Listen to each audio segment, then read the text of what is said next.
يا رسول الله قلبي لم يزل باسمك يشتاق. السلام علیکم ورحمۃ اللہ وبرکاتہ.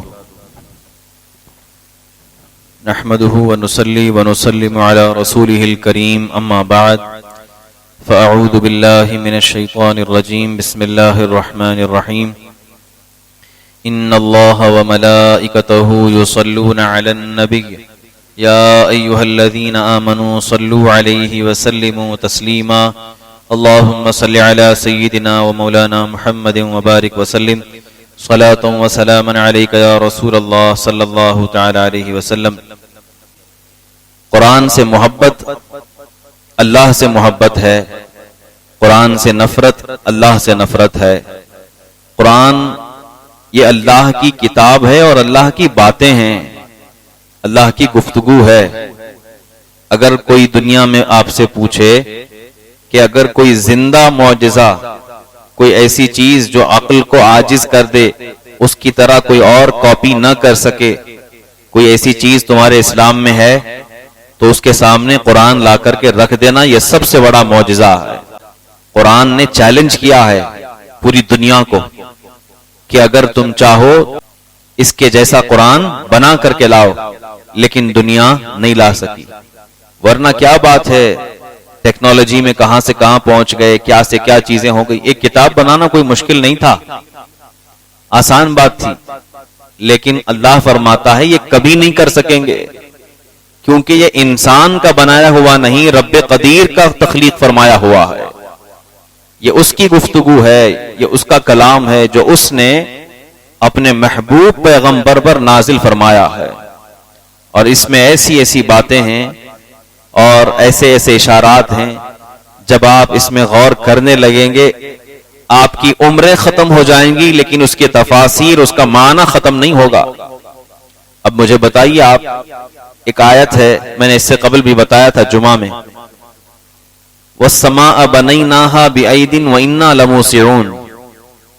اللہ فرماتا ہے اور ہم نے آسمان کو اپنے ہاتھ سے بنایا. ہاتھ یعنی انسانوں کی طرح نہیں، بلکہ وہ اللہ رب العزت کا ہاتھ جیسا بھی ہوگا وہ اللہ بہتر جانے.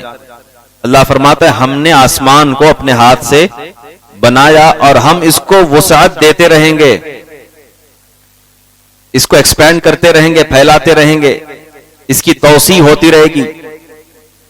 اگر یہ آیت کسی کو بتائی جائے، 1300 سال پہلے بتایا جائے، تو اس کو یہ بات اتنی سمجھ میں نہیں آئے گی.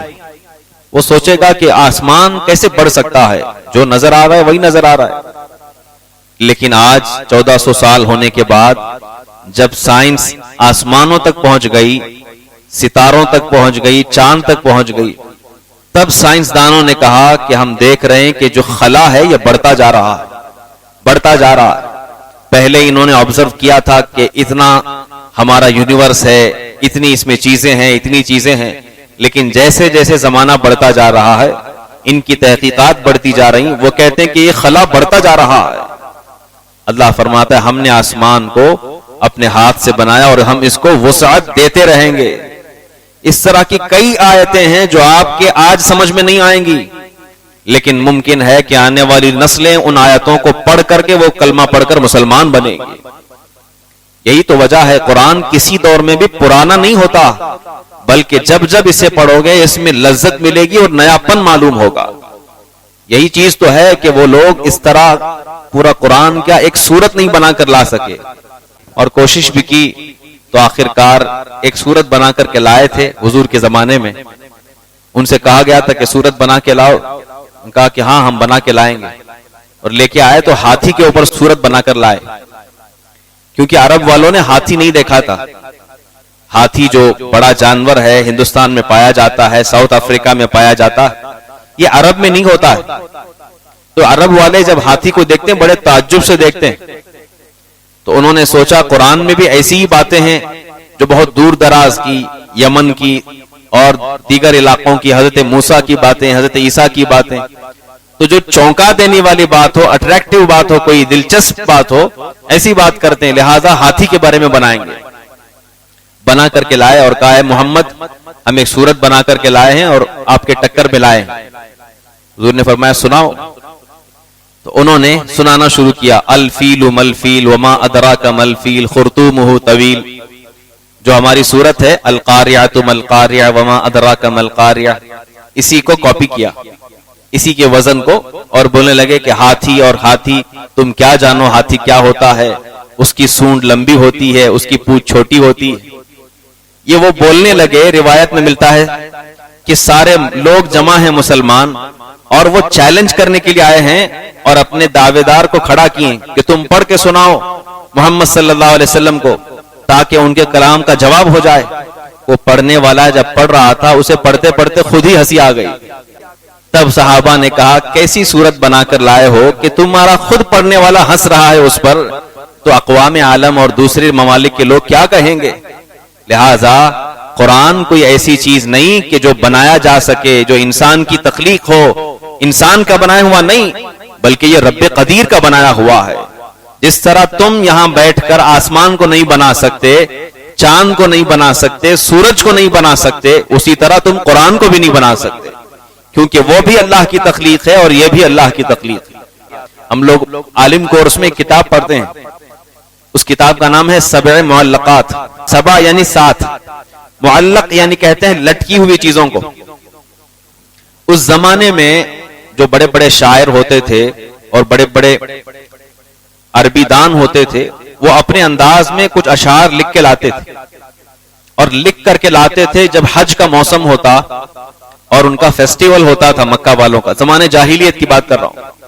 آتے اور آ کر کے بتاتے کہ دیکھو میں نے یہ کیا، میں نے یہ کیا. جیسے کہ آج سیمینار ہوتے ہیں، بڑے بڑے مشاعرے ہوتے ہیں، تو ویسے اس زمانے میں ہوا کرتا تھا.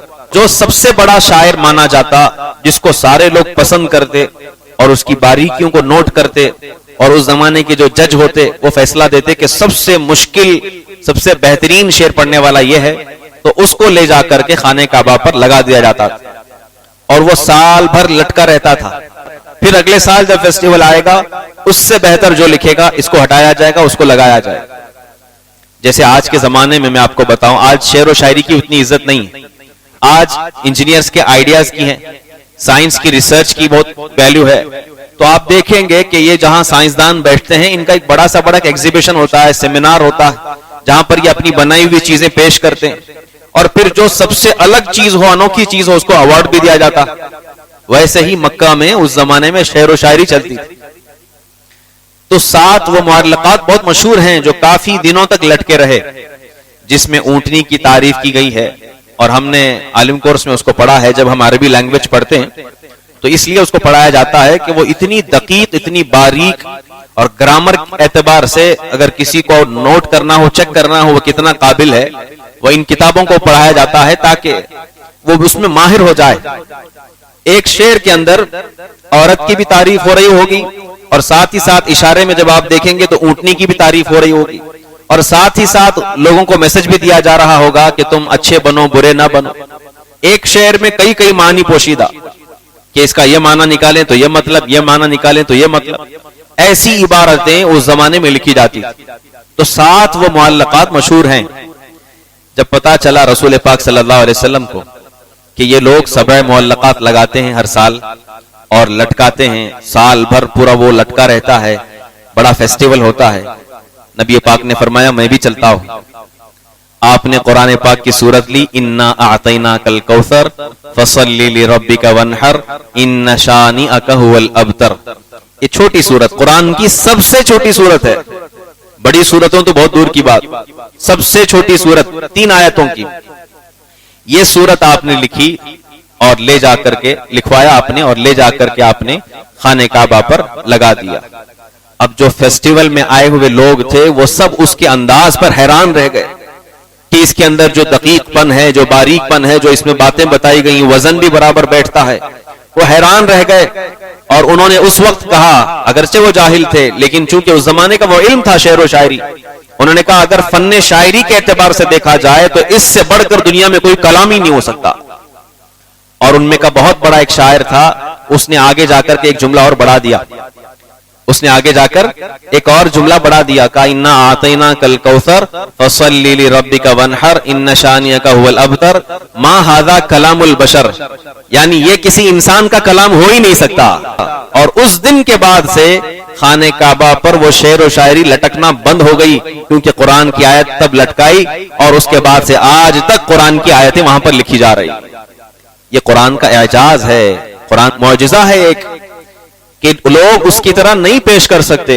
آپ ہر سال اس کے متعلق سنیں گے، مجھ سے کئی بڑے علماء آئیں گے، میری طرح کئی علماء آئیں گے، مجھ سے چھوٹے علماء آئیں گے، مجھ سے علم والے آئیں گے. آپ ہر ایک کی زبان سے سنتے جائیں گے اور قرآن ایک الگ مزہ دیتا ہوا نظر آئے گا، الگ باتیں آپ کو سننے ملیں گی.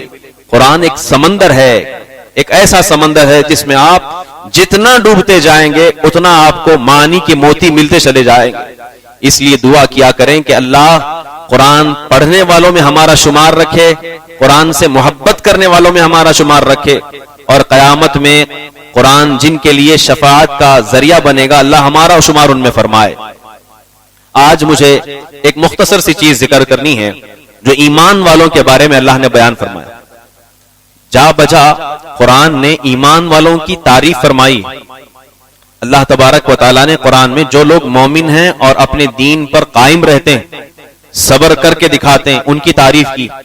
جیسے اصحاب کہف کا واقعہ بڑی تفصیل سے قرآن میں بیان کیا گیا، جبکہ اصحاب کہف نہ وہ نبی ہیں، نہ وہ رسول ہیں، نہ وہ کسی نبی کے صحابی ہیں، بلکہ نارمل لوگ ہیں، لیکن مومن تھے، اپنے دین پر قائم تھے. اور اللہ کو یہ چیز اتنی پسند ہے کہ کوئی بندہ اللہ کے بتائے ہوئے راستے پر چلتا رہے اور دنیا کی بڑی طاقتوں کے سامنے جھکے نہیں، اپنے دین پر قائم رہے. اللہ رب العزت کو یہ چیز بے انتہا پسند ہے. آپ اس سے اندازہ کر سکتے کہ اللہ نے ان کی فضیلتیں قرآن میں بیان فرمائی. حضرت صہیب رضی اللہ عنہ سے مروی ہے، جو سورہ بروج آئی نا، والسماء ذات البروج والیوم الموعود وشاہد ومشہود قتل اصحاب الاخدود النار ذات الوقود اذ هم علیہا قعود. اللہ فرماتا ہے اصحاب اخدود قتل کیے گئے. یہ دراصل اخدود کہا جاتا ہے خندق کو، گڑھے کو. اللہ فرماتا ہے کہ خندقوں کے اندر کچھ لوگوں کو ہلاک کر دیا گیا، مار دیا گیا، شہید کر دیا گیا. النار ذات الوقود، اور وہ ایسی خطرناک آگ تھی کہ جس کا ایندھن تھا اذ هم علیہا قعود، جبکہ کافر اس کے قریب میں بیٹھ کر ان مسلمانوں کو جلتا ہوا دیکھ رہے تھے. وَهُمْ عَلَى مَا يَفْعَلُونَ بِالْمُؤْمِنِينَ شُهُودٌ، اور وہ جو مسلمانوں کے ساتھ کر رہے تھے اس چیز پر وہ لوگ گواہ بھی ہیں، انہیں معلوم بھی ہے کہ وہ کیا کر رہے ہیں. اور اللہ فرماتا ہے وَمَا نَقَمُوا مِنْهُمْ إِلَّا أَن يُؤْمِنُوا بِاللَّهِ الْعَزِيزِ الْحَمِيدِ، اور یہ مسلمان کسی سے بدلہ نہیں لیے سوائے اس کے کہ اللہ تبارک و تعالیٰ پر وہ ایمان لاتے ہیں اور اللہ پر بھروسہ رکھتے ہیں. حضرت صہیب رضی اللہ عنہ مکہ کے ایک بڑے رئیس صحابی ہیں، ان سے یہ حدیث مروی ہے. آپ فرماتے ہیں کہ اللہ کے رسول صلی اللہ علیہ وسلم نے اس صورت کے متعلق بتایا کہ اصحاب اخدود کون تھے، خندق والے لوگ کون تھے کہ جن کو شہید کیا گیا، قرآن میں ان کا ذکر آیا. آپ صلی اللہ علیہ وسلم فرماتے ہیں کہ ایک زمانے میں ایک بادشاہ تھا، اور وہ بادشاہ اپنی پوری رعایا کے اندر سب سے زیادہ ایک جادوگر سے محبت رکھتا تھا. پہلے زمانے کے لوگ اپنے پاس طاقت کے لیے کچھ جادوگروں کو رکھا کرتے تھے، اب بھی رکھتے ہیں لیکن سامنے نہیں لاتے ہیں. اب بھی دنیا میں بڑے بڑے یہودی نصرانی جو ہیں جادوگروں کو پالتے ہیں اور ان پر زیادہ ان کا بھروسہ ہوتا ہے، اللہ پر بھروسہ کم ہے. قرآن میں ان کا ذکر ہے. اللہ فرماتا ہے یہ یہودی بار بار کہتے ہیں نا کہ ہم اللہ کے پیارے ہیں، اللہ کے پیارے ہیں. اللہ فرماتا ہے قرآن میں اگر اللہ کے پیارے تم ہو تو پھر موت کی تمنا کرو، کیونکہ موت کے بعد ہی اللہ سے ملاقات ہونی ہے. لیکن قرآن ہی کہتا وَلَا يَتَمَنَّوْنَهُ أَبَدًا، وہ موت کی تمنا کبھی نہیں کریں گے. جن کو دنیا سے زیادہ پیار ہوتا ہے وہ ان جادوگروں کی چیزوں میں پڑتا. نبی پاک صلی اللہ علیہ وسلم فرماتے ہیں کہ جو جادوگری، یہ سفلی عمل، یہ بری چیزوں میں گیا، اس نے اس تمام چیزوں کا انکار کیا جو محمد صلی اللہ علیہ وسلم پر نازل کی گئی. یعنی سیدھے ایمان سے خارج ہو جاتا ہے آدمی جادو کرنے سے اور ان چیزوں میں پڑنے سے. اللہ تعالیٰ اس بری بلا سے ہم سب مسلمانوں کی حفاظت کرے. وہ جو بادشاہ تھا اس کی عادت تھی کہ وہ جادوگر کو اس نے پال کر رکھا تھا، اسے پیسے دیا کرتا تھا، وہ بڑا ماہر جادوگر تھا. جب وہ جادوگر بوڑھا ہوا، موت کے قریب آیا، اس نے کہا کہ کوئی ایسا اسٹوڈنٹ مجھے مل جائے تاکہ میں اپنا سارا ہنر اسے سکھا دوں اور وہ سیکھ لے، کیونکہ میری موت کے بعد یہ فن جو ہے، یہ علم ختم نہ ہو جائے. میرا کوئی تو شاگرد ہونا چاہیے جو بادشاہ کی مدد کرے. بادشاہ نے پوچھا اپنے وزیروں میں سے، ایک نوجوان لڑکا تھا، کسی کا بیٹا تھا، کہا کہ میں فلاں کو منتخب کرتا ہوں، بہت ذہین، سمجھدار اور چیزوں پر عبور حاصل کرنے والا ہے. اس سے کہا کہ آج کے بعد تم روزانہ آؤ گے محل میں اور ہمارے جو خاص جادوگر ہیں اس سے جادو سیکھو گے. اس نوجوان نے کہا ٹھیک ہے، بادشاہ کا حکم ہے، سیکھنا پڑے گا. اور وہ سیکھنے لگا. لیکن روایت میں ملتا ہے، حضرت صہیب فرماتے ہیں اللہ کے رسول نے فرمایا کہ جب وہ بچہ نوجوان اپنے گھر سے نکلتا تھا تو محل آنے سے پہلے راستے میں ایک راہب کا گھر پڑتا تھا. راہب یعنی جو عیسائی مذہب کا پادری ہوتا ہے. ابھی امت محمدیہ کا دور نہیں تھا، رسول پاک تشریف نہیں لائے تھے، اس سے قبل کی بات. تو راہب، عیسائی راہب جو اللہ کا نیک بندہ تھا، حضرت عیسیٰ علیہ السلام پر ایمان لانے والا، وہ اس کا ایک گھر درمیان میں آتا تھا. یہ لڑکا جا رہا تھا پہلے دن محل کی طرف جادو سیکھنے کے لیے. راستے میں راہب سے ملاقات ہوئی، اندر گیا، بیٹھا، باتیں کیا اور انجیل جو حضرت عیسیٰ پر کتاب اتری ہے اس کی آیتیں سنا تو اس کا دل باغ باغ ہو گیا کہ یہ اللہ کا کلام ہے، کتنا پیارا کلام ہے. اس نے کہا میں جادو نہیں سیکھوں گا، میں اب سے انجیل سیکھوں گا، میں اللہ کا کلام سیکھوں گا. وہ راہب کے پاس بیٹھنے لگا. روزانہ وہ محل جانے کے بجائے یہاں بیٹھتا تھا اور کبھی کبھار وہاں چلا جاتا تھا لیکن سیکھتا نہیں تھا. حتیٰ کہ کچھ دنوں کے بعد ایسا ہو گیا کہ وہ اپنے دین میں پختہ ہو گیا اور ایک پکا مسلمان بن گیا. روایت میں ملتا ہے اس بات کی خبر بادشاہ کو جب لگی تو بادشاہ نے کہا کہ اس پادری کو بھی قتل کر دیا جائے، اس نوجوان کو بھی قتل کر دیا جائے. اور بلایا گیا اس کو، جو پادری تھا، جو نیک انسان تھا، اسے بلا کر کے شہید کر دیا گیا، قتل کر دیا گیا. اب باری آئی اس نوجوان کی کہ جس نوجوان نے جادوگری کے بجائے انجیل کو سیکھا ہے اور اللہ کی کتاب پر جو ہے عمل کرنا شروع کیا ہے. روایت میں ملتا ہے کہ وہ بندہ، اللہ کا نیک بندہ، اس قدر اپنے دین پر عمل کر کے پختہ ہو چکا تھا کہ اللہ رب العزت نے اس کو کرامتیں عطا فرمائی. اولیاء اللہ ہر امت میں رہے ہیں. جیسا کہ میں نے بتایا تھا، حضرت سلیمان علیہ السلام کے زمانے میں جو تخت لانے والے تھے حضرت آصف بن برقیہ، وہ بھی ایک اللہ کے ولی، کیونکہ نبی کے وہ ماتحت تھے، نبی نہیں تھے. تو اولیاء کرام ہونا یہ ہر امت میں ہے. اللہ نے اس نوجوان کو ایک ولی بنا دیا تھا، اتنا بڑا مقام دے دیا. روایت میں ملتا ہے کہ جب اس کی طرف قتل کے لیے لوگ دوڑ پڑے تو لوگوں کو وہ شخص نظر نہیں آتا تھا، وہ نوجوان غائب ہو جاتا تھا. حتیٰ کہ اس پر تیر برسائے گئے، تیر اسے نہیں لگتے تھے، ادھر ادھر چلے جایا کرتے تھے. کافی دن تک وہ لوگ پریشان رہے. بادشاہ نے کہا یہ کیا بات ہو گئی، میری پوری رعایا کے اندر کوئی مسلمان نہیں ہے، کوئی اللہ کے دین پر نہیں، کوئی عیسائی نہیں، سارے کے سارے لوگ جو ہے آگ کی پوجا کرتے ہیں اور یہ اکیلے جو ہے مسلمان ہو رہا ہے، لہذا اس کو مارنا ضروری.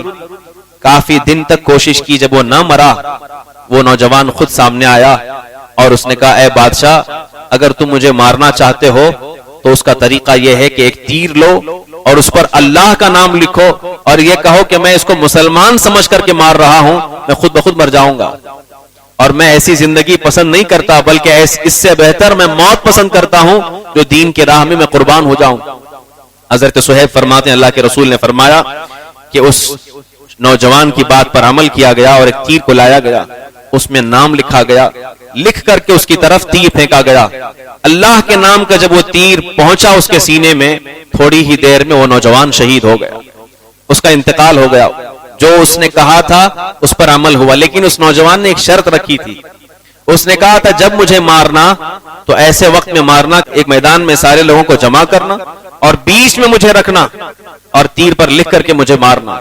اس کی رعایا میں کئی لوگ دور دراز سے گاؤں سے لوگ آئے تھے اور آ کر کے وہاں کھڑے تھے. جب لوگوں نے یہ منظر دیکھا کہ کسی طرح تیروں سے ہلاک نہیں ہو رہا ہے لیکن اللہ کا نام لکھ کر کے مارنے سے ہلاک ہوا، سب کے عقلوں میں یہ بات آ گئی کہ یہ بادشاہ جھوٹا ہے، یہ جادوگر جھوٹا ہے، لیکن یہ نوجوان بھی سچا ہے، اس کا دین بھی سچا ہے. جتنے لوگ وہاں پر جمع تھے وہ سب کے سب مسلمان ہو گئے، سب کے سب مسلمان ہو گئے. انہوں نے کہا ہم حضرت عیسیٰ علیہ السلام پر ایمان لاتے اور کتاب انجیل پر ایمان لاتے. اس نوجوان نے عقل مندی یہ کی کہ اس کی ایک جان جانے سے لاکھوں لوگ مسلمان ہو گئے. آج کیا سمجھتے ہو جو لوگ لڑ رہے ہیں اسرائیل سے وہ اپنے لیے لڑ رہے ہیں؟ وہ چاہتے تو ہجرت کر کے جا سکتے ہیں, کسی اور کنٹری میں جا سکتے ہیں. ان کو 5 اسٹار ہوٹل آفر کیے جا رہے ہیں کہ آپ یہاں رہ لو, یہاں رہ لو. پڑوس میں امیر ترین کنٹریز ہیں. جارڈن ایسی کنٹری ہے جہاں پر لوگ عیاشیاں کرنے کے لیے جایا کرتے ہیں, انگریز وہاں پر آیا کرتے ہیں. اور مصر ایسی جگہ ہے جہاں کی خوبصورتی آپ کو معلوم ہے. سارے ممالک آفر کر رہے ہیں کہ تم ہمارے یہاں آ جاؤ آ جاؤ, لیکن وہ کہتے ہیں اگر ہم چلے گئے تو پوری دنیا کے مسلمان بزدل ہو کر کے ختم ہو جائیں گے, اور اگر ہم شہید ہوئے, اپنے بچوں کو ہم نے شہید کیا, یہ خون رائے گا نہیں جائے گا, یہ جذبہ ہمیشہ سلامت رہے گا. یہ بہت بڑی بات ہوتی. اس نوجوان نے کہا میں اکیلا مروں گا لیکن ساری رعایا کو مسلمان کر کے جاؤں گا.